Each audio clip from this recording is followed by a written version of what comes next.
Hi, I'm Laura. I'm a solution-focused therapist and I specialise in working with athletes, artists and performers and helping them with the mental element to ultimately improve their performance. So when it comes to, say, for example, something like sport, it's not just physical. We train the body, we look at our nutrition, we do strength and conditioning, and that's all great. There's all these elements and we all need to still do that and train that. But if we want to have the edge over our competition, the one thing that quite often gets overlooked is the mental element. So when it comes to sport, there's the physical element, there's the tactical element, there's the learning the skill. And that's the same with anything like a performance, like acting, singing. You need to learn the skill, you need to rehearse, you need to practice. But the mind, and basically your mindset is really key and can make the difference between whether you succeed and whether you ultimately achieve your sort of peak performance and can achieve that ultimate performance that you're looking for. So our mind is really key. And as a psychotherapist, I work with clients. I work with them on a one-to-one and also delivering sort of group workshop where I explain how the brain works. I explain some basic neuroscience. I share lots of tools and techniques and strategies that can really help with the mind. So when it comes to performing, think of things like confidence and self-belief. If there's a lack of confidence, lack of self-belief, or you've always got that limiting belief or that sort of niggling voice in your head that's always telling you you're not quite good enough or you're not capable, or you're mediocre, but you're never going to be with the best, that's going to hinder you and hold you back. Things like stress. So just even general stress in your personal life can affect your performance. So stress and anxiety. So if you've got a full stress bucket, that will have a massive impact in so many different elements of your life and in your performance. But things like anxiety, a lot of performers get, stage fright, they get anxiety. Our performance can really change when we're under pressure. So have you ever noticed, you can do something perfectly when you're training and when you're rehearsing, but when you're under pressure, so when you're competing or when you're delivering that performance or when you're auditioning for something, or even if you're doing like a test, if you ever notice it with your driving test, you can drive really well and then as soon as you go and sit a driving test, it feels like everything starts, falling apart.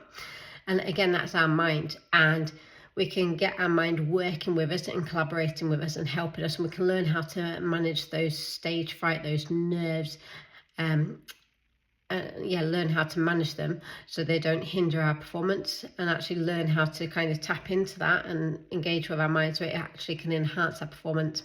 Things like resilience. If you want to be a good sports person or a good performer, you need lots of resilience. There are going to be challenges and obstacles along the way. If you're in the performing arts, you're going to be auditioning for things and you're not always going to get every part, every performance, everything that you audition for. So there's going to be rejections, knockbacks. If you're an athlete, you might get injured. There's always going to be obstacles and challenges. And it's learning to have that mental resilience and learning how to have that, what I call the bounce back factor, so that you can then bounce back and keep performing and achieve your peak performance. Especially in this day and age as well, I think you need what I'd really call like a thick skin, really. You need that level of resilience because of social media out there. You can be the best of the best and still get a lot of criticism. So I think when it comes to resilience, you need to learn how to sort of handle criticism, even unconstructive criticism, especially with the lovely likes of things like social media, where people feel they can just say what they want. And I always think, look at some of the best, look at Taylor Swift. She's an amazing singer, amazing superstar, but look at some of the negative comments she gets. Also look at all the amazing, wonderful positive comments she gets, but there's also negative stuff out there.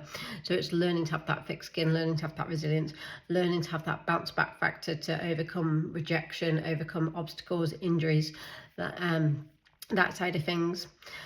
Focus, motivation. One of the key things if you want to be successful as a performer, as a sports person, is the ability to basically to focus and to be motivated and to keep doing the work even when you don't want to do, to keep doing repetition after repetition, keep doing the drills and rehearsing and practicing, and that's all up here really. Some people the more you understand how your brain works, the more you can tap into that, and therefore you will be able to have that motivation to train, to rehearse and practice, and to keep doing the stuff that you need to do time and time again. A lot of people look at successful sports people, athletes, performers, and they think that that's just talent. But it's not. If you look at them and look at what they've done, it's all the hours of practice and training and rehearsing that they've put into it. And that takes a special kind of mindset to have done that. And this is the skills and tools that I help and share with people. So, think of somebody in your field and think of how successful they are. And chances are you might think, oh, well, they're just talented and they were born with this talent. And maybe they were born with some sort of natural flair. But if you look at all the hard work, all the perseverance, all the motivation and the focus and the resilience, and they've had to have, that really makes a difference. And one of the things I would say is A-class talent. No, sorry, let's try and get this right. So A-class mindset will always outperform A-class talent, okay? Ideally, you'd have A-class talent and A-class mindset, but if you've got A-class talent, you will outperform A-class mindset. If you've got A-class mindset, you will always outperform somebody with A-class talent but a B mindset. Okay, so I'm talking about somebody that's naturally gifted, that does have talent, but if they've not got the right attitude, the right mindset, that's going to hinder them. But if you are more like a B level talent, but you've got that mindset, that's going to make a massive difference, and that will actually help you. So yeah, the mindset, the attitude really makes a difference. So this is all stuff that I help people with. I use hypnotherapy, use CBT, NLP, lots of tools and strategies and techniques, and all of it is backed by neuroscience. So it's not all just, kind of out here kind of thinking and ideas and strategies. It's all backed by science and research and data and evidence. And if you get the chance, have a look at some people in your field, look at some of the top athletes, sports people, performers. A lot of people are turning to some kind of hypnotherapy, some kind of mental conditioning coach. And it really does make a difference. It will help you get that peak performance and achieve the best that you can achieve. And the good news is not everyone's doing this, so it will give you that edge over your competition. And this is what I love about this stuff. And the reason why I do this is, I've got a background in sport, I've got a background in performing.